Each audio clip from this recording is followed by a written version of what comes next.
por muitas pessoas que ainda não convivem com a mesma fé e prática de crença que temos, mas que são assíduos, e alguns que ainda estão presos às bebidas, às drogas, os que estão na prática homossexual, muitos homossexuais compartilham, escutam a palavra, deles que já colocaram aqui o desejo de viver a fé em Cristo, e eu quero agradecer a todos. E dizer que estamos orando por todos. Nós pregamos a verdade, mas você é quem decide. Nós não podemos escolher por você. A salvação é pessoal, é individual. Jesus disse em Mateus 16, 24, cada um tome a sua cruz, siga-me. Então, que Deus abençoe. E que o ano de 2026 seja marcado de paz, de gozo, de bênção e alegria. Nós caminhamos. É claro que a vida ela tem a sua transitoriedade, seu lado efêmero, como diz Tiago, como diz Pedro, mas nós sabemos que a eternidade ela pertence a Deus e que no futuro nós teremos a vida eterna. Mas enquanto estamos aqui nesse mundo, nós temos uma construção histórica dos nossos pais, avós, tios, parentes, amigos, o ambiente familiar, e tudo isso constrói um sentimento. Quando chega Natal, quando chega Ano Novo, alguns chamam isso de bobagem, de besteira, mas são pessoas que, na verdade, se revoltam com a vida, porque a vida ela tem as suas fases. Inclusive, o próprio Deus estabeleceu as 4 estações, e essas estações, quando elas são vividas, elas trazem lembranças para todos nós. Então, nós queremos agradecer e dizer a você que me escuta, se apegue com Deus. E eu quero deixar a todos 1 Coríntios 15, 57. Mas graças a Deus, que nos dá a vitória por meio de nosso Senhor e Salvador Jesus Cristo. Que venha 2026, porque com Cristo nós vamos em frente, seguindo contente, pois Ele é o capitão que dirige as nossas vidas. Em nome de Jesus. Professor César, orando ao Senhor. Te louvamos, te adoramos, glorificamos teu nome nesta noite, meu Deus. Muito obrigado por tudo, por nos guardar, nos proteger, nos abençoar, nos dar saúde, meu Deus, para todos os sábados. Está aqui, glorificando o teu nome, aprendendo a tua palavra. Continue usando grandemente o filho, professor, pastor Aziel, que o Senhor escolheu, pelo teu amor, pela tua vontade soberana, para abençoar nações. E teu filho ter cumprido com tua bênção, com teu auxílio, com tua ajuda, essa missão. Continue com ele, com sua família, ministério, igreja e projetos. Ilumine a cada dia e guarde no sangue de Jesus. Amém. Muito bem, queridos. Pastor Luiz, qual é o tema da lição? Lição de número 13. Preparando o corpo, a alma e o espírito para a eternidade. Primeiro ponto. Preservando a esperança escatológica. Subponto 1. O alvo celestial. Subponto 2. Oposições à visão celestial. Subponto 3. Inimigos da cruz de Cristo. Segundo ponto. Perigos de teologias modernas. Subponto 1. Um cristianismo secularizado. Subponto 2. Falsos discursos. Subponto 3. Prosperidade, existencialismo e engajamento cultural. Ponto de número 3. Conservando espírito, alma e corpo. Subponto 1. Prontos para o retorno de Cristo. E subponto 2. Uma santificação completa. Muito bem. A lição de hoje, ela está falando ou fazendo o fechamento geral do que estudamos do ponto 1 até o ponto 13, abordando a nossa conhecidíssima teologia antropológica. Por que chamamos de teologia antropológica? Porque nós temos a antropologia secular, a antropologia materialista, que ela não tem o viés da Bíblia. Então, a antropologia que nós apresentamos aqui é chamada de antropologia bíblica ou teológica, porque ela procura evidenciar ou mostrar o homem do ponto de vista bíblico. Certo? Foi isso que nós estudamos através do pastor Silas, essas 13 lições. A última, no seu desfecho, no seu epílogo, ela procura mostrar a importância de continuarmos preservando a nossa esperança até a vinda de Cristo Jesus. Daí, nós temos que preparar corpo, alma e espírito para a vinda de Cristo e a eternidade. Ok? Então, é sobre isso que nós estaremos tratando. E de relance, o ponto 1, ele fala sobre a importância da manutenção da escatologia, como é que se mantém essa escatologia, essa esperança futura. É isso que nós iremos tratar. E ele fala sobre o alvo celestial, oposições à visão celestial e os inimigos da cruz de Cristo. Neste primeiro ponto, o autor é bem categórico em mostrar que quando ressuscitamos, nós passamos a pensar nas coisas que são de cima. Colossenses 3, primeiro, Efésios 1:3 diz que nós vivemos nas regiões celestiais. Mas essa região celestial, que agora é o alvo do crente, o apóstolo São Paulo deixa isso claro em Filipenses 3, ele diz que nós temos um alvo, prosseguimos para o alvo e o nosso alvo é o céu. E nessa caminhada há oposições. A oposição que se levanta contra a visão do céu. Algumas são ferrêneas, atacando a nossa fé, como por exemplo o comunismo, crenças contrárias, como aqueles que matam missionários e perseguem os cristãos. Crises internas, como a carne e o próprio espírito em oposição, mas nós temos também as crises teológicas, que vêm de ensinos oriundos de teólogos, que também visam desvirtuar o crente da fé. Quando lemos Gálatas 5, me parece que o verso 15, veja aí se não me foge a memória, 15 ou 13, Paulo diz assim, corrieis bem, quem vos impediu de que corresse bem? Então, ele mostra que a nossa corrida para o céu, ela pode ser atrapalhada, ela pode ser poluída, ela pode ser contaminada por pessoas, é Gálatas 6, me parece, Gálatas 6, né? Deixa eu ver aqui. Então, o apóstolo São Paulo, em Gálatas, ele deixa isso bem claro para todos nós, né? Deixa eu ler aqui rapidinho, porque sempre é 4, verso 4, né? Verso 4, 15. Verso 4, verso 12. 4:12. 4:12 de Gálatas. Sim. Irmãos, rogo-vos que sejais como eu. 4:12? 4:12. Não, 4:12. Aliás, 5:12. Eu só errei 17, é 5:12, não é 17. 5:12. Eu quereria que fossem cortados. 5:12 aí não. 5:12. Gálatas 5:12. É, 5:12? É. Então, deixa eu ver aqui. É o 7. É o 7. 7. Corríeis bem. Olha, vocês corrieis bem. Quem vos impediu para que não obedeçais à verdade? Tá vendo? Então, às vezes nós temos esses inimigos. O ponto 2, perigos das teologias modernas. E nós podemos observar, vamos tratar sobre o cristianismo secularizado, falsos discursos, e a prosperidade, o existencialismo e o engajamento cultural.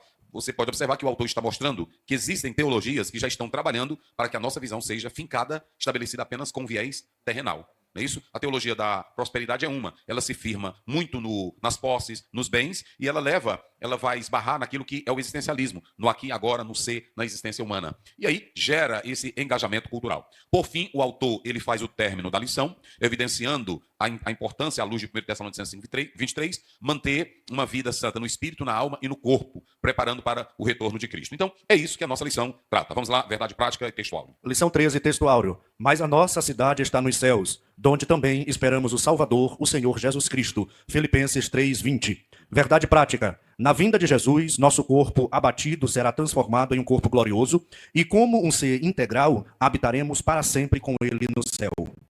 Leia de novo. Na vinda de Jesus, nosso corpo abatido será transformado em um corpo glorioso, e como um ser integral, habitaremos para sempre com ele no céu. Veja bem, à luz de 1 Tessalonicenses 5:23, o autor está mostrando que essa preparação para a eternidade, ela é presente, ela começa agora, não é isso? Ela é presente e, ao mesmo tempo, ela é integral. Ou seja, a preparação para a eternidade não é amanhã. Na eternidade, nós vamos desfrutar de um estado de gozo e plena comunhão com Deus. Mas a preparação para a eternidade começa agora. Não há tempo para se preparar no futuro para a eternidade. É no presente. E o preparo do presente envolve aquilo que nós chamamos de progressividade. Nós já falamos aqui dentro da teologia da salvação que nós temos os 3 estágios da vida cristã, envolvendo essa santidade. A santidade inicial, a santidade progressiva e a santidade final. Ou seja, mostra aí que a vida para a eternidade com Deus é um processo presente que se dá dessas 3 maneiras. Vamos lá? Inicial, progressivo e final. Pronto. No momento em que eu aceito Jesus, 2 Coríntios 5:17, eu já estou em Cristo, não é isso? Aí é a posição da santidade inicial. Progressiva, aí você vê, conservai plenamente espírito, alma e corpo irrepreensível para o dia do Senhor. Santidade progressiva. E a final, 1 João 3:2, diz claramente, amados, ainda não somos o que haveremos, mas quando ele se manifestar, nós o veremos e seremos semelhante a ele. Então veja que nós temos essas 3 etapas que no presente nos levará ao desfecho final da santidade. Vamos aos textos bíblicos. São 2 textos, não é isso? Vamos começar. Qual é o primeiro? Tito. Muito bem. Tito, capítulo 2, versículos 11 a 14. Diz o seguinte: Tu, porém, fala o que convém à sã doutrina.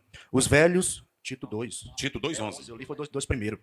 Porque a graça de Deus se há manifestado, trazendo salvação a todos os homens, ensinando-nos que, renunciando à impiedade e às concupiscências mundanas, vivamos neste presente século sóbria, justa e piamente, aguardando a bem-aventurada esperança e o aparecimento da glória do grande Deus e nosso Senhor Jesus Cristo, o qual se deu a si mesmo por nós, para nos remir de toda a iniquidade e purificar para si um povo seu especial, zeloso de boas obras. Muito bem, vamos lá. A leitura que nós fizemos do texto bíblico, eu esqueci de avisar, aqui estão os pontos da lição, aqui nós temos apontamentos, e aqui nós temos os 2 textos bíblicos. Primeiro está aqui, Tito 2:11 a 14. Aqui você tem o tema geral desse versículo, 11 a 14, que é o quê? A graça de Deus. É claro que esse capítulo ele não está dividido somente nesta perícope. São aproximadamente 4 divisões ou mais desse capítulo. Porém, nós estamos tratando só da perícope 2:11 a 14, que a temática é a graça de Deus, ok? E o interessante é que, para você se situar nesse capítulo, o apóstolo Paulo, ele está falando a Timóteo, no livro aqui na carta de Paulo a Tito, não é isso? Que são 3 capítulos, ela é bem pequena, né? É uma carta pequena que você lê rapidamente. Quando você observa essa carta de Tito, ele começa aí no verso 1:2, tratando sobre a introdução. Do verso 3 a 5, ele começa a mostrar o que na prática... Veja bem, Paulo não está tratando aqui de algo abstrato. Ele está tratando da doutrina. Quando ele usa essa palavra que o pastor leu ali, tu, porém, fala o que convém à sã doutrina. Ele está mostrando não apenas algo abstrato, mas um conhecimento prático. É bem pragmático. Ele quer levar os crentes a mostrarem na prática o que a doutrina já fez no interior deles. Isso aqui é muito interessante, por quê? Porque o apóstolo São Paulo, ele está mostrando o que acontece com um crente que tem doutrina. Hoje tem muitos pastores que pensam que doutrina é pregar sobre cabelo, é pregar sobre vestes, é pregar... Não, isso aí é costume. A doutrina é aquilo que o impacto teológico, ela causa em nós a transformação. Quem recebe o poder da doutrina, gente, isso aqui é muito interessante. Quem recebe o poder da doutrina, que a doutrina que não é apenas teoria, é o efeito do evangelho, é a mensagem de Deus em nós, ela nos transforma. E a prova disso é que eu vou ter um outro comportamento. Pastor, como é que eu sei que alguém é cheio da doutrina de Deus? Vamos lá, Caio, eu estou só começando. É o último ano do mar, aqui não tem negócio de coisinha, não. Eu não sou Papai Noel, não.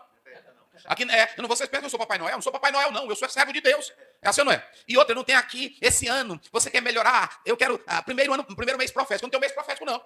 Eu tenho Bíblia todo dia para quem quiser ser santo. Porque, veja bem, Paulo diz a Timóteo, ele começa dizendo, tu, porém, fala o que convém, porque só quem tem doutrina tem comportamento. Só quem tem doutrina tem mudança de vida. Só quem tem doutrina tem uma vida de fé diferente. E ele prova isso, sabe como? Mostrando nos departamentos. Ele começa primeiro com os velhos, ele vai para os jovens, as mulheres e os servos. É assim? Observem bem, ele está dizendo que as mulheres ou os velhos que têm doutrina, olha o que ele diz dos velhos, eu acho bonito. Os velhos que sejam sóbrios, graves, grave, prudentes, sãos na fé, no amor, e na paciência. Ele não quer velho ser vergonha, velho na pedofilia, velho dando em cima de mulher, velho querendo ser menino novo. Rapaz, quem tem doutrina tem caráter. É assim ou não é? Ele está mostrando aqui que um velho cheio de doutrina, aqui não é questão apenas de idade. O apóstolo São Paulo está mostrando o efeito da doutrina na vida do velho, na vida das mulheres. Ele até está dizendo que uma mulher que tem doutrina na vida, ela não fica em porta de casa falando mal da vida de ninguém. A mulher que tem doutrina, a mulher casada, ela não incentiva a filha dela a largar o marido para se casar com outro, porque tem muitas que fazem isso. A mulher cristã casada, ela ensina a filha a amar o seu marido, ela ensina isso. Ela ensina as mais novas a serem boas donas de casas. Irmão, isso aqui é quem tem doutrina. Porque deixa eu dizer uma coisa para vocês. Uma mulher que não tem doutrina, ela macula aquela doutrina que ela diz que segue. Um homem velho que não tem vergonha na cara e não tem doutrina, macula o evangelho que ele diz que serve. É por isso que Paulo diz, velhos, mulheres devem ter comportamento. E olha o que ele diz, para que a doutrina... Para que ensinem as mulheres novas a serem prudentes, a amarem seus maridos e amarem seus filhos. Pode ir. Exorta semelhantemente aos jovens para que sejam moderados. Em tudo é lá no primeiro, que ele diz para a doutrina, tem lá embaixo também, eu quero primeiro. Para que a doutrina não seja maculada. Está bem aí? Isso, vai. A serem moderadas, castas, boas donas de casa, sujeitas a seu marido, a fim de que a palavra de Deus não seja blasfemada. Então o apóstolo São Paulo está dizendo que quem tem doutrina de Deus tem uma vida de um comportamento sério, tem um comportamento maravilhoso. Então ele começa com os velhos, depois ele fala das mulheres, depois ele fala dos jovens. Olha o que ele diz dos jovens. Jovens, exorta semelhantemente aos jovens para que sejam moderados. Exorta quem? Aos jovens. Para que sejam o quê? Moderados. Ou seja, o jovem cristão tem que dar um bom exemplo. Se ele está na faculdade, diz que tem a doutrina, diz que tem um evangelho, mas é beberrão, anda com a patota que não tem temor de Deus, é todo cheio... Tu tá filmando? Caio, bota pra cá, tu tá filmando? Bota pra cá. Verdade de Deus para a juventude. Você que diz que é jovem, e aí ainda diz assim, é porque esse é meu jeito, são os meus hormônios. Não bota a culpa no teu hormônio, rapaz. Tu tem Bíblia e tu tem Deus para te padronizar na palavra. Paulo está dizendo o seguinte, o jovem cristão tem que dar exemplo. José no Egito deu exemplo, Daniel e os companheiros na Babilônia deram exemplo, a meninazinha levada cativa para a terra fora de Israel deu exemplo. Então não é questão de ter os hormônios, não é questão de você ser adolescente. Se você se apegar com Deus e orar, ele te transforma em um jovem abençoado. Foi assim com Samuel? A Bíblia diz que desde cedo ele começou a crescer na casa de Deus e nenhuma das suas palavras caíram por terra. Mas jovenzinho que é crente, que quer dar uma de Dom Juan, que quer dar uma de namorador, e que fica dizendo que é o meu jeito, é o meu sistema, não tem temor de Deus. Paulo está dizendo aqui que o comportamento dele deve ser irrepreensível. Sim. É interessante que, na versão que eu uso aqui, diz que o jovem deve ser criterioso. E esse criterioso é ter uma mente sã, estar em perfeito juízo e controlar as suas paixões. Tá vendo?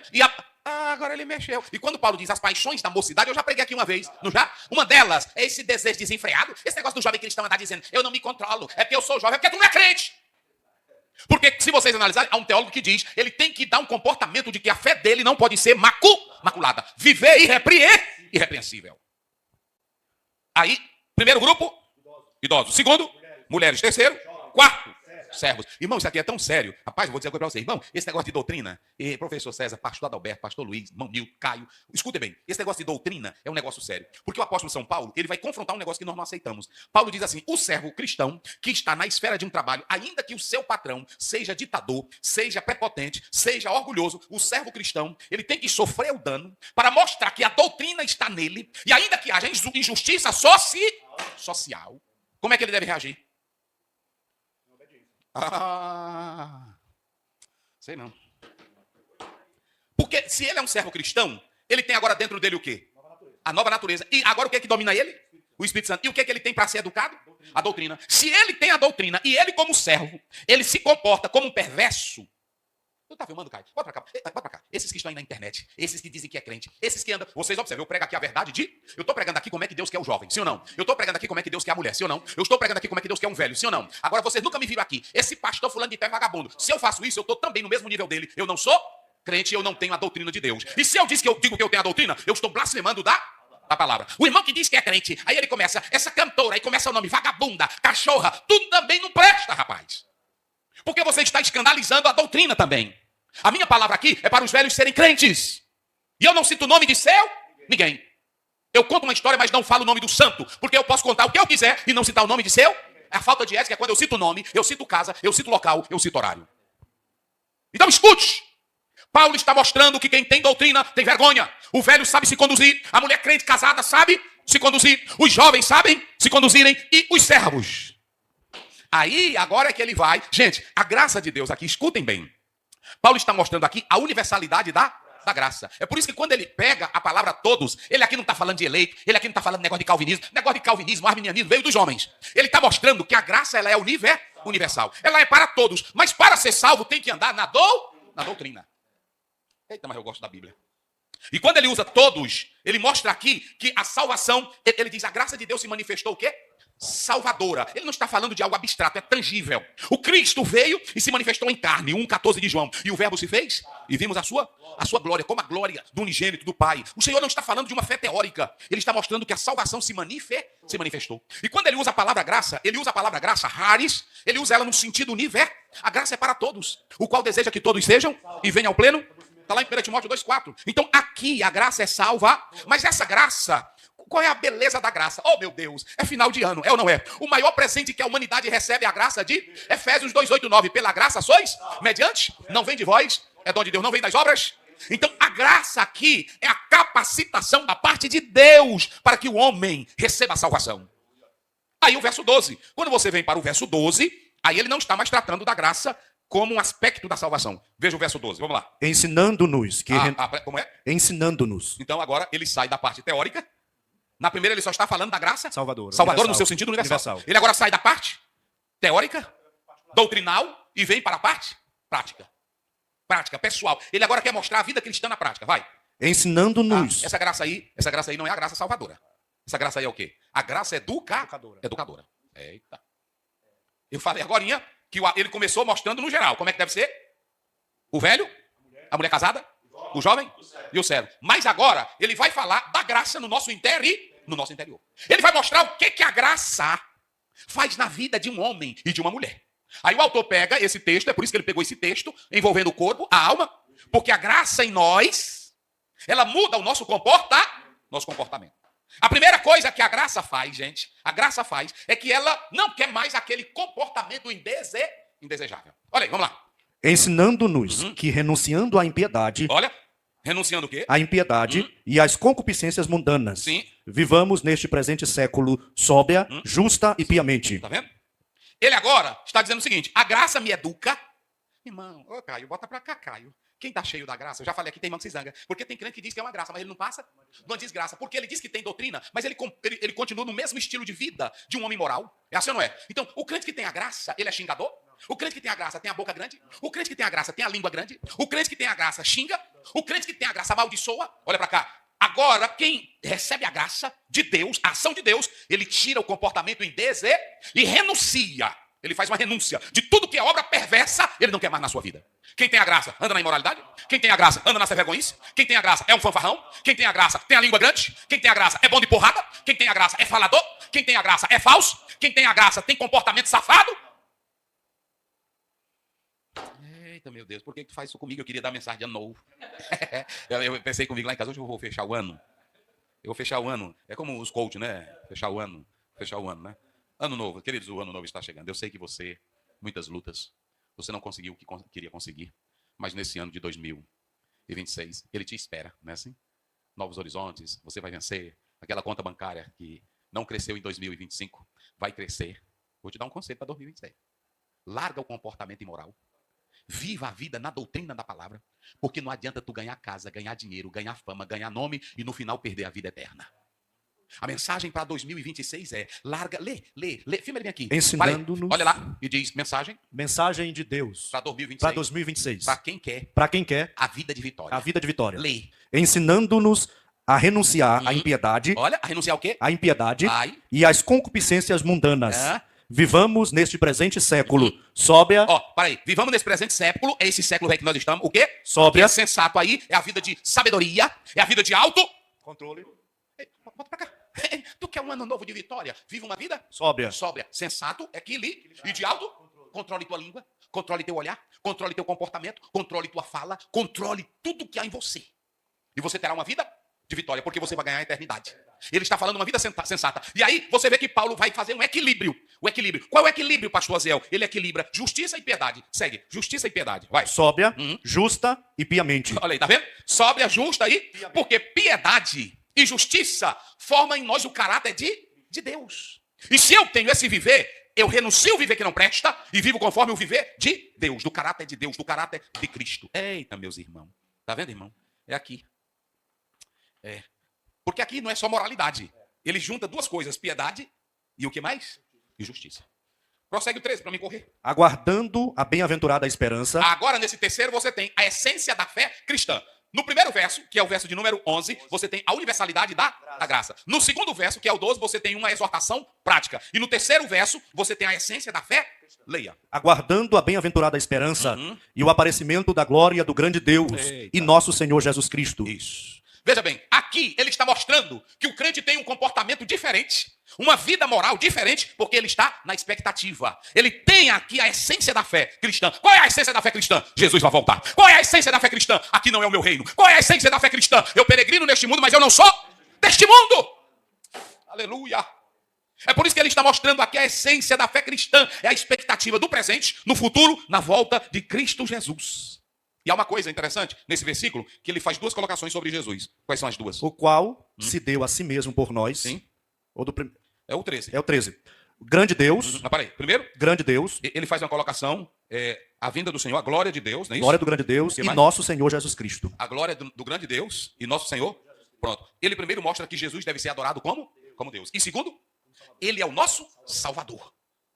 Ele é glorificado na sua essência, mas ele é o nosso Salvador. Eita, irmão. Então, como Salvador, ele é aquele que é acessível a toda a humanidade. Como grande Deus, é uma coisa. Agora, como Salvador, ele é acessível a toda a humanidade. Ele veio para nós, ficou pertinho de nós, é o nosso Deus Salvador. E aí você vai para o 14, que aí a gente fecha o texto, não é isso? O qual se deu a si mesmo por nós, para nos remir de toda iniquidade e purificar para si um povo seu especial, zeloso de boas obras. Aí você tem aqui agora, em quarto lugar, são 4 versículos, você tem, por último, a essência do Evangelho. Quem se lembra dos 4 pontos dos versículos que eu li? Primeiro, a universalidade da graça. Segundo, exortação prática. Terceiro, a essência da fé cristã. E quarto, a essência do Evangelho.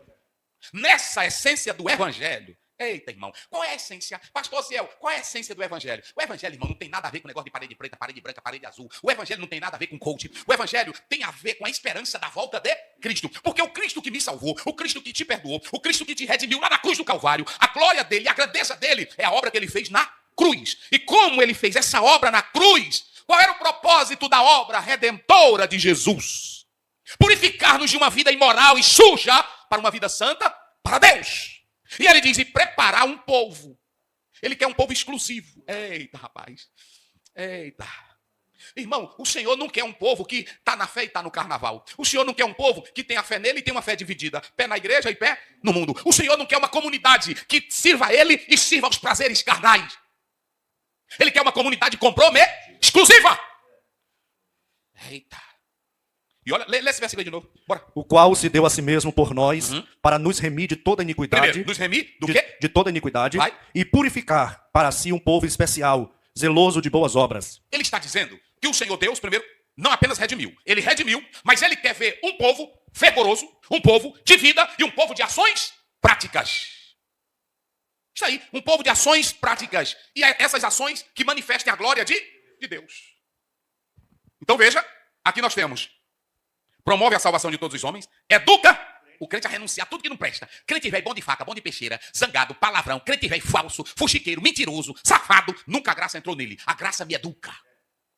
Crente saliente, quando você começa a dizer, crente saliente, pastor saliente, mal educado, auxiliar velho mal educado, porteiro mal educado. Tem um bocado de porteiro que é mal educado. Eu quero parabenizar os porteiros sinceros e crentes, mas tem uns que são mal educados ou não são? Tem auxiliar mal educado. Crente que é mal educado, a graça nunca entrou nele. Aí vem a presença redentora de Cristo. Quem tem a presença de Cristo é chamado para uma viva esperança e ele aguarda a volta de Cristo. Mas ele tem ações práticas. A igreja que vai para o céu não é uma igreja fria, não é uma igreja morta, é fervorosa. É fervorosa na fé, é fervorosa nas ações e é fervorosa na santidade. Pronto, acabou. Agora nós vamos lá para Pedro. Fechou aqui. Agora deixa eu dizer uma coisa para vocês. Antes de ir para Pedro, vocês vão ver a diferença. Por que o autor usou 2 textos? Vamos lá para Pedro agora. Vamos lá para Pedro. Corre. 1 Pedro 1, 13 a 16. Isso.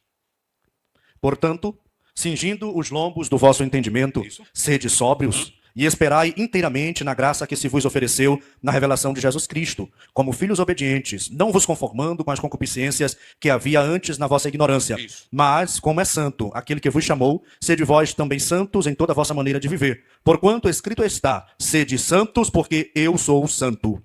Aqui em Tito 2, o apóstolo Paulo está mostrando o poder da doutrina na vida daqueles crentes que foram salvos. Ele está mostrando que a doutrina nos dá um comportamento diferente que faz com que a gente nunca viva como mundano. Mas em 1 Pedro, aqui a questão já é diferente. Os crentes estão sendo perseguidos. E ele escreve aos dispersos. Quando ele usa a palavra eleitos, ele está mostrando aqueles que pela ação divina foram salvos mediante a graça. E que agora vivem uma fé que está sendo provada. E essa fé, ela está sendo provada, mas ele começa dizendo que quem aguentar tranquilo, o fogo que está vindo é para destruir a fé. O que é que o fogo faz com a fé? Purifica ela e ela fica mais pura, mais forte.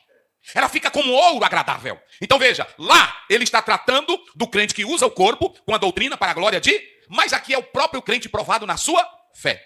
Aí ele começa mostrando que quem tem a viva esperança em Cristo pode ter Covid, pode ter morte, pode ter câncer, pode ter doença, pode ter crise, pode perder a casa, pode perder tudo, mas ninguém arranca a viva esperança. Eita, rapaz, é coisa gostosa, não é assim? Aí, ele agora está mostrando que essa viva esperança, ela pode me levar a situações conflitantes, que vai depender de mim em manter a minha santidade. Deu para entender agora? Porque tem crises que podem me levar a pecar, que podem me levar a um comportamento negativo. Aí o autor pega o texto, e ele citou aí, quantos versículos? Dá 3, 4 também? 4 versículos também. Vamos lá, o primeiro versículo, 13. Portanto, cingindo os lombos do vosso entendimento, sede sóbrios e esperai inteiramente na graça que se vos ofereceu na revelação de Jesus Cristo. Muito bem. A primeira coisa que nós vamos observar aqui, eu vou correr bem rápido agora, ele está mostrando que como a pessoa recebeu a revelação de Jesus Cristo e agora entende qual é a sua maior esperança, deve ter uma postura, isso aqui é lindo, gente, uma postura mental apropriada. Uma postura mental apropriada. Por que ele está dizendo isso? Porque se eu recebi o evangelho, eu sou chamado a andar em santidade, e a primeira coisa que acontece é que eu vou ter uma postura mental, isso aqui é lindo, sóbria. Olha o verso, leia. Portanto, cingindo os lombos do vosso entendimento. Aqui ele está usando uma linguagem militar, uma linguagem trivial da pessoa em Israel que usava o quê? Uma roupa longa, um vestido longo. E para ele correr, para ele se agilizar, o que ele fazia? Ele cingia, colocava o cinto. Aqui Pedro, não está tratando de cingir a roupa, mas de cingir a mente. Ele está mostrando que diante das tentações, das provações, o crente tem que ter controle mental. E é o que muitos não têm hoje. Tem crente que na hora que vem a crise, cadê Deus? Ele começa a dizer, eu contribuo tanto, eu ajudo tanto, e agora, cadê o Senhor? Não tem controle? Quando a casa pega fogo, ele diz, cadê o Senhor? Quando o filho está doente, meu Deus, cadê tu que não vê? Não tem controle? Pedro está dizendo, a santidade só presta se você souber aguentar as tentações. Pronto, Jó teve controle mental. Perdeu a família, perdeu os bens, perdeu os amigos, perdeu a amizade, perdeu o prestígio, perdeu o título, perdeu tudo, mas ele teve um controle mental. Se ajoelhou, se jogou na terra e ele adorou e disse, bendito seja o Senhor. Ele me deu, ele também tomou. Amaldiçoa teu Deus e morre. Não, se eu recebi o bem, eu também recebo o mal. Controle mental, eu sei, 19:25, eu sei que meu Redentor, controle mental. Paulo preso Abandonado, controle mental. Me traga os livros, 2 Timóteo 4. Filipenses 1, ele diz, tanto faz eu viver como morrer, eu sou do controle mental. Eita. Aí tem uma coisa interessante. Aí ele mostra que essa graça lá, a graça lá em Tito 2,11, é o quê? É universal. Também ela é o quê? Tem uma coisinha que eu digo, ela é educadora. E aqui, a graça é educadora? Aqui não.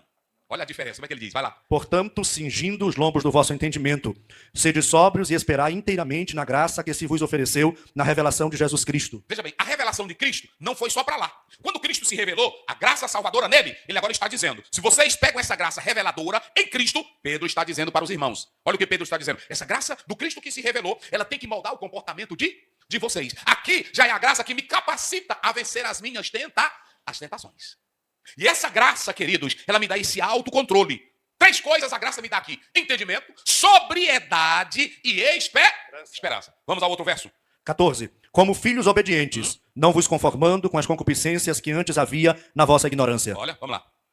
Leia de novo. Como filhos obedientes, Sim. não vos conformando com as concupiscências que havia em vossa ignorância. Aqui vocês podem observar agora o poder da filiação. Pedro está dizendo que nós somos filhos de quem? E se eu sou filho de Deus, eu tenho que saber que eu pertenço a quem? E se eu pertenço a Deus, filho de Deus, eu não sou filho do diabo. Porque a Bíblia diz em João 8,44 que o diabo é o quê? Quem é filho do diabo anda onde? Quem é filho do diabo anda na mentira. Quem é filho do diabo anda na prostituição. Quem é filho do diabo anda na perversidade. Agora ele diz, vocês são filhos de... E quem é filho de Deus e pertence a Deus tem que andar como quem? Oh, meu Deus. Diga aí. Tem que andar como o quê? Como filho de Deus. Aí tu é filho de Deus, vai beber cachaça. Ô filhinho de Deus. Não, estou bebendo socialmente. E o Noé que bebeu socialmente ficou nu. Rapaz, saiu serviço agora, tá bebendo. Eu também sou filho de Deus, eu mereço. É verdade. Irmão, quem é filho de Deus e tem a natureza do céu, pensa nas coisas do... Observe Efésios, vamos lá rapidamente. 5, verso 1. O filho de Deus é obediente, irmão. Rapaz, que coisa 5 linda. primeiro. Sede, pois, imitadores de Deus, como filhos amados. Meu Deus. E ele diz nesse texto aí, não andando como os filhos das trevas. Porque noutro tempo erais trevas. Olha aí, tá vendo? Mas agora sois luz, andai como filhos da luz. Quem é filho de Deus, como está dizendo Pedro, não vai adotar o comportamento do ímpio. Não se amolda às questões e paixões infames e nem anda na mas ele anda na fé. Tem uma transformação genuína. Vamos lá, meu filho, corre. Mas, 15, mas como é santo aquele que vos chamou, sede vós também santos em toda a vossa maneira de viver. Aí agora ele chega e diz que nós temos que andar segundo a natureza de... A santidade, escute bem, meus irmãos. A santidade aqui, nós somos chamados a Agora, essa santidade, ela envolve um comportamento ético, moral e interior. Essa santidade aqui, queridos irmãos, ela é caracterizada como a própria maneira de Deus viver. Essa repetição aí, termo santo, é a característica de Deus.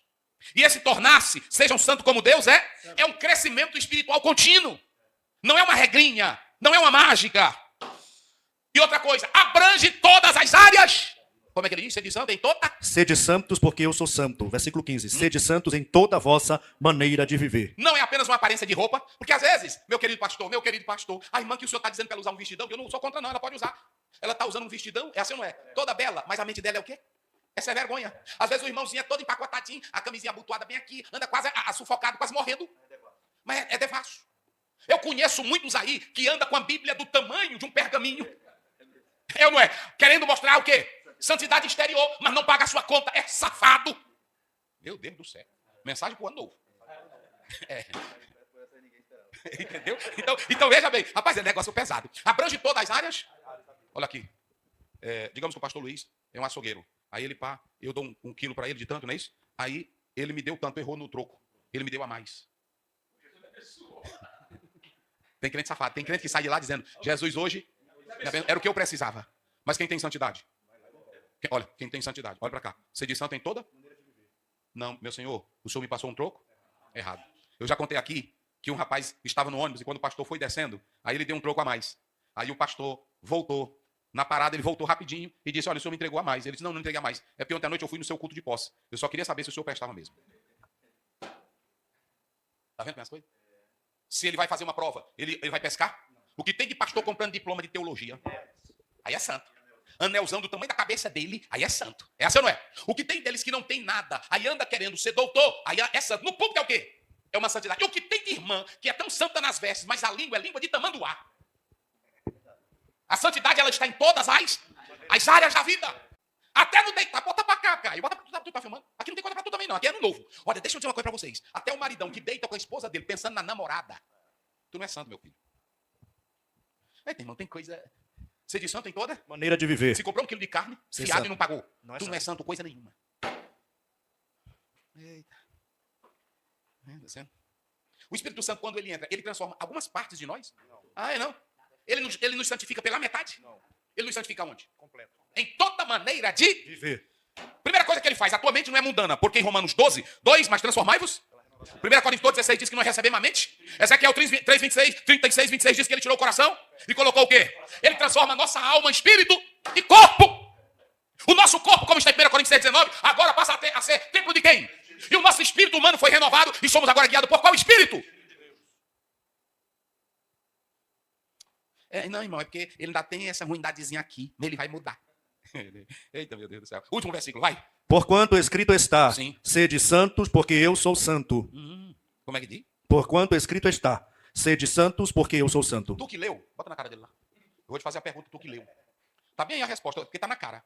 Aonde é que está a autoridade da santidade? A autoridade da santidade Tá bem aí. está na santidade de Deus, né? Santidade. Não, lê o versículo. Porquanto escrito está, na palavra. Ah, tu pegou. Tu pegou?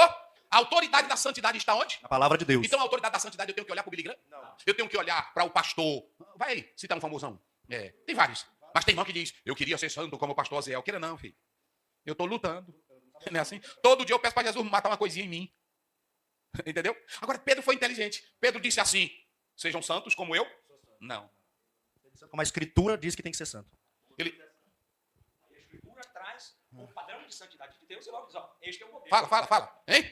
As Escrituras mostram o padrão. Peraí. Teve muitos homens santos na história? Teve. Abraão foi santo? Foi. Mas mentiu? Mentiu. Moisés foi santo? Foi. Teve raiva? Teve. Tratou a mulher mal? Sim. Pronto, vamos lá. Jacó foi santo? Foi. Enganou? Tá Mentiu? Trapaceou? Pronto, vamos lá. Josué foi homem de Deus? Gideão foi homem de Deus? Foi. Criou idolatria? Sim. Pronto. Agora, não teve um santo na terra que não tivesse um defeito. Agora, se a Bíblia dissesse, seja santo como Pedro é santo, aí você ia dizer, eu sou o seguinte, Pedro foi santo, mas Pedro também falhou. E Pedro não teve só uma falha. Depois de convertido, perdoado, restaurado, ele ainda usou de falso e está lá em Gálatas. Tá ou não tá? Simulação. E quem foi que repreendeu ele? Paulo. Por isso que ele mesmo nunca escreveu, seja santo como eu sou.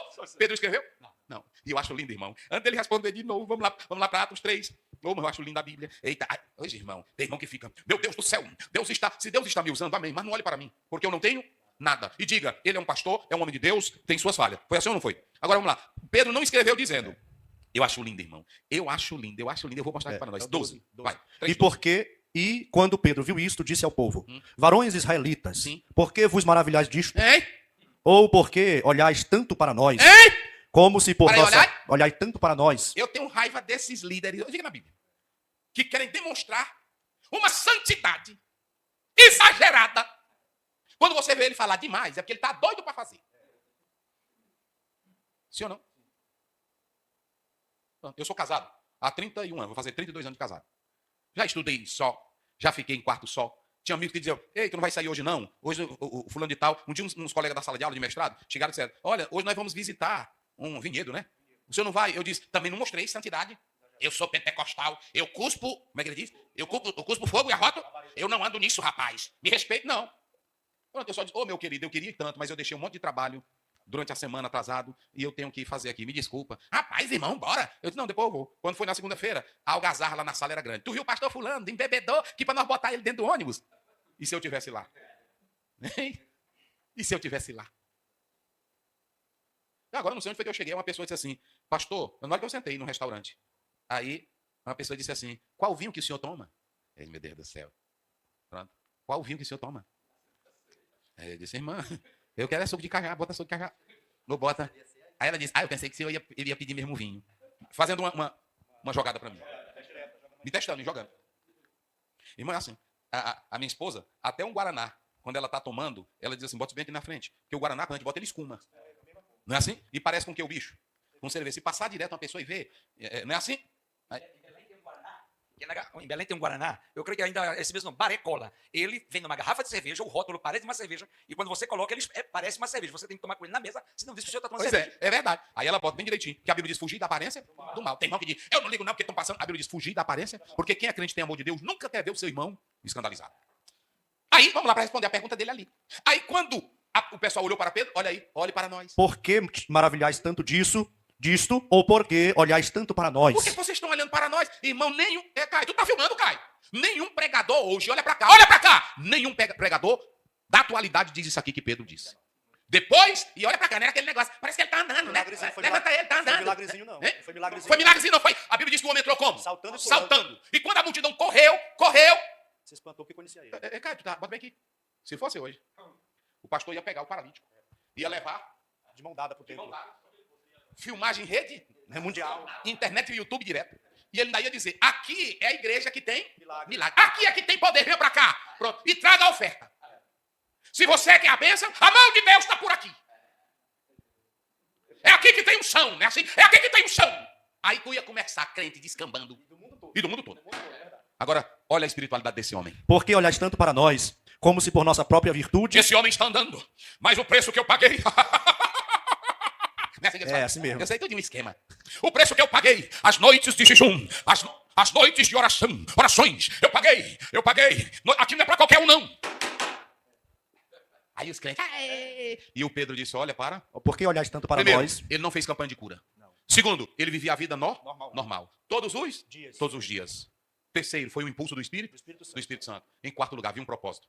Para mostrar que Jesus estava vivo. Meu Deus do céu, por que a gente não aprende isso? Aí a multidãozona correu para quem? Correu para cima deles. E quando correram, aí eles disseram, vocês criticaram de mim. Vocês disseram, né, ele poderia chamar os outros apóstolos. Vocês disseram que eu era um covarde, que eu neguei. Mas olha aqui, a unção está dobrada, a unção está replicada. Deus está me exaltando. Eu fui muito humilhado, falaram mal de mim. Eu fiquei só naquela noite. Foi assim? Olhem para nós. Vai. Como se por nossa própria virtude ou santidade fizéssemos este homem andar. Como se por nossa Própria virtude e o que mais? Nossa santidade. E nossa santidade fizesse esse homem? Andar. Não, senhores. Não, senhor. Olha, Pedro não usou o Antropocentrismo. antropocentrismo religioso, nem individualista. Pedro olhou e disse, não foi a nossa santidade e nem a nossa Virtude. que esse homem está andando. Ele não tinha glória para si, ele não exaltava a si. Ah, se fosse outro. Um dia desse o irmão disse assim, pastor Aziel, nós queremos que o senhor bote a sua cara na frente das igrejas. Eu disse, irmão, o que tu quer com minha cara preta? Não, bote a sua foto e da irmã Derian. Aí eu fiquei pensando, primeiro, eu não morri pela igreja. É assim ou não é? Segundo, a igreja não é minha. É assim ou não é? E terceiro, eu não faço nada na igreja. Quem é que faz? Deixa mesmo o nomezinho. A Assembleia? Que aqui é dele. Mas sabe por que eles colocam? Que as pessoas dizem o nome, eu vou para ali que lá o pastor fulano. No dia que esse pastor morre, esse crente não tem identidade, não vive o programa da fé, não vive a Bíblia, ele vive atrás de homens. Lê, termine. O Deus de Abraão, O Deus de Abraão, de Isaac e de O Deus de Jacó, Isaac e de Jacó. o Deus de nossos pais, O Deus de nossos pais. glorificou seu filho Jesus, a glória aqui é para Jesus. a quem vós entregastes e perante a face de Pilato negastes. Pronto. O que o senhor está dizendo? Eu estava mencionando que o versículo 16, porque está escrito, sede santo, pois eu, Senhor, sou santo. Então, o padrão de santidade não é os homens da antiguidade. Não. O padrão a Bíblia nos mostra o padrão de santidade de Deus, e porém nós devemos nos guiar por esse padrão de santidade trazido pelas Escrituras. Rapaz, ele disse uma coisa aí, então veja bem, mas por que a maioria dos crentes toda hora estão trazendo uma nova ideia de santidade? Se há quase a maior, 2000 anos atrás, o Pedro já fez o quê? Ele já disse assim, como está escrito. Aí quando você vai lá para Levítico, corre lá ligeirinho, Levítico 19:2, corre. Rapaz, eu vou dar aquela Bíblia para ele. A irmã até ofereceu para ele, rapaz, recebe a Bíblia da irmã. 19:2. Vai, 19:2. Fala a toda a congregação dos filhos de Israel e Isso aqui é dize-lhes: no tempo de Moisés. O que ele disse? Santos sereis, porque eu, o Senhor vosso Deus, sou santo. Então Pedro replicou o quê? Pedro estava citando o quê? E qual era a ideia nova agora que Pedro trazia? Aí os crentes hoje andam atrás de novas ideias de santidade. Você sabe qual é o problema? Não é que ninguém quer Bíblia, irmão. O problema é esse. É um bocado de gente atrás de novidade de santidade. Mas a Bíblia não tem ideias novas. A Bíblia, ela está aqui. Se você quiser, ela é isso aqui. Tudo que precisamos está aqui. Então, Pedro tem alguma ideia nova? Pedro chegou, olha, se vocês a partir de agora quiserem ser santo, amarre o cabelo como uma flor. Ele disse, os homens que quiserem ser santo, não usem calção, não durmam de cueca. Foi assim? Ele só disse assim, está escrito. Eita. Está escrito. Porque Pedro sabia que o que tem autoridade? 2 Timóteo 3,16, toda é o quê? Divinamente inspirada. Onde é que está a autoridade da nossa santidade? Eu pergunto aos senhores, um crente que se rende isso aqui, ele vai ser santo? Um crente que se rende isso aqui, ele deixa de fofoca? Um crente que se rende isso aqui, ele deixa de imoralidade? Um crente que se rende aqui, o casamento dele é blindado? Um crente que se rende isso aqui, a mente dele fica pura? Santidade é isso aqui. A santidade está aqui no que está escrito. Eita, meu Deus. E outra coisa, deixa eu dizer uma coisa. A santidade não é aquele irmão que fica, eu ando assim e eu não uso isso aqui porque eu não vou para o céu. Não, santidade é questão de identidade, é ser ligado em Deus. E quem anda ligado em Deus não quer o que é imoral na sua vida. Não é assim? Eita, coisa boa. Fechado? Então deixa eu dizer uma coisa para vocês. A primeira coisa que eu coloco aqui, qual é a primeira coisa que eu coloco lá? O que a antropologia bíblica tem e o que a antropologia científica e cultural não tem. Primeiro, a antropologia bíblica, ela tem 4 coisas. Ela mostra que o homem foi criado por Deus. Mostra que o homem caiu no, mas mostra que o homem é redimido em Cristo. E mostra que quem é redimido vai para a eternidade. Rapaz, resume bem direitinho. E rapidinho. A antropologia bíblica, ela tem o homem no viés bíblico. O homem foi feito Por Deus, criado a imagem e semelhança de Deus, mas ele, caiu no pecado, mas Deus, redimiu, restaurou, e Deus. vai levar para o céu. É só isso. Pronto. Livro de física tem isso? Tem não. Livro de história tem isso? Livro da antropologia cultural tem isso? Pronto. Aí quando você pega o homem em 3 níveis, quando você pega Gênesis 2:7, o homem, olha, Gênesis 2:7, e Deus soprou nas suas, e o homem se tornou o quê? Alma vivente. Aí você tem o corpo, o homem soprou, aonde? No corpo. E o homem recebe o quê? A alma, não é isso? E da alma ele recebe o quê? O espírito, que é o quê? O fôlego de vida. Por exemplo, a biologia tem isso? A cultura, a antropologia cultural tem isso? A antropologia científica tem isso? A biologia, ela analisa o homem biologicamente. A cultura, ela olha para a linguagem e o comportamento. Ela observa o homem no ser social e psicológico. É assim ou não é? Mas tem coisas que ela nunca fala. Ela nunca diz que o homem é a imagem. Ela nunca diz que o homem pecou. Ela nunca diz que o homem precisa de redenção. Ela nunca diz que o homem precisa da vida. Porque a Bíblia diz em 1 Coríntios 2:14, o homem nato não entende o quê? Então, o que um professor de antropologia cultural vai entender da eternidade? O que um professor de materialismo comunista diabólico vai entender de Bíblia? Pronto. Eita, meu Deus, bora correr. Aí você vem, agora vamos lá. Agora, a antropologia bíblica, ela faz o seguinte, revela o propósito de Deus para o homem, explica por que veio a queda e a depravação, mostra a regeneração do espírito e conduz o homem a uma vida espírito, Efésios 2:1. E ele vos deu vida, estando o quê? Nos delitos? Pronto. Aí pronto, vamos lá, leia. O que o estudo da Bíblia diz sobre o homem? É a imagem de Deus, Isso. é um ser especial, chamado para o relacionamento com Cristo, que pode ser resgatado pela cruz. Pronto, tudo que eu disse. Vamos lá. A vida integrada do cristão com Deus. É porque Deus não chamou pela metade, ele chama integral. E o integral é o quê? Espírito, alma. Pronto, vamos lá. Preservando a esperança escatológica, mantendo o verdadeiro amor para com Deus. Sim. O Espírito gera um desejo ardente de Deus em nós. Terminou? Pronto. O que o autor está dizendo no livro e na lição? Ele está dizendo que para manter um amor verdadeiro para com Deus e preservar a esperança escatológica, a visão do céu, vencer a oposição, só se tiver um verdadeiro amor a Deus. Porque lá em Marcos 12, 30 e 31, amarás o Senhor teu Deus de todo o teu, de toda a tua alma, de todo o teu e de toda a tua força. Aí é o homem completo, integral. E aí quem coloca isso não é uma força humana, não é o pastor quem é que coloca isso, esse desejo. É o Espírito Santo, que ele agora, alinhado com o espírito humano, leva o homem a ter sede de Deus, desejo de Deus e quer buscar a Deus. Porque o amor para com Deus não é compelido, é um amor despertado e espontâneo em reconhecer a bondade de Deus. Mas deixa eu dizer uma coisa, pastor Ziel, e como é que se preserva essa esperança escatológica? O que é a esperança escatológica? A esperança escatológica é o crente que vive nesta terra e vai para o céu. Ele sabe que Jesus a qualquer momento pode. Ele sabe que o seu corpo mortal vai ser revertido da imortalidade. Ele sabe que os crentes que morreram em Cristo e depois acabou. Essa é a esperança escatológica. Mas para manter essa esperança, ele citou o amor e o Espírito Santo. Eu quero citar 4 coisas. Digam comigo, vocês que estão aqui na sala, bem forte. Fidelidade à palavra, santidade na vida, perseverança em meio ao sofrimento, comunhão com o Espírito Santo. Pronto, é só isso. Se você quiser a referência, a primeira, fidelidade à palavra, Romanos 15:4. Tudo que Dante foi escrito para o nosso. Pronto. Aí santidade. Aí 1 João 2:3, eu já citei. Perseverança em meio ao sofrimento. Romanos 8:18. Paulo diz, o peso de glória, porque a tribulação do tempo presente não é para se comparar com o peso carrote. E em 4º lugar, comunhão com o Espírito Santo. Isso, pronto. Aí, vamos lá. Jesus rejeitou as coisas deste mundo, os inimigos da cruz de Cristo, pensamentos e prazeres desta terra. Sim. O cristão que tem sintonia com o céu. Vocês sabem que, quando nós falamos aqui, a oposição à visão celestial, o diabo tentou tirar Jesus do foco. E ele apresentou tudo que a humanidade quer. Ele apresentou prazeres. Se tu és o filho de Deus, come deste. Transforma essas pedras. Ele disse nem só de pão. Ele apresentou poder, tudo isto te darei. Ele apresentou aventura religiosa, lança-te daqui, tentação, provocação. Ele disse para Satanás 3 vezes como? Está escrito, está escrito, está escrito. Perigos de teologias modernas. Aí preste bem atenção. Porque eu pergunto aos senhores, comer é pecado? Beber é pecado? Vender é pecado? Negociar é pecado? Nos dias de Noé, faziam isso? Mas eu pergunto, onde é que está o pecado nisso? É quando eles colocam esses prazeres e desprezam quem? A Deus. Então, pensamentos e prazeres podem tornar-se instrumentos contra a nossa fé. Pronto, vamos lá. Perigos de teologias modernas. Sim.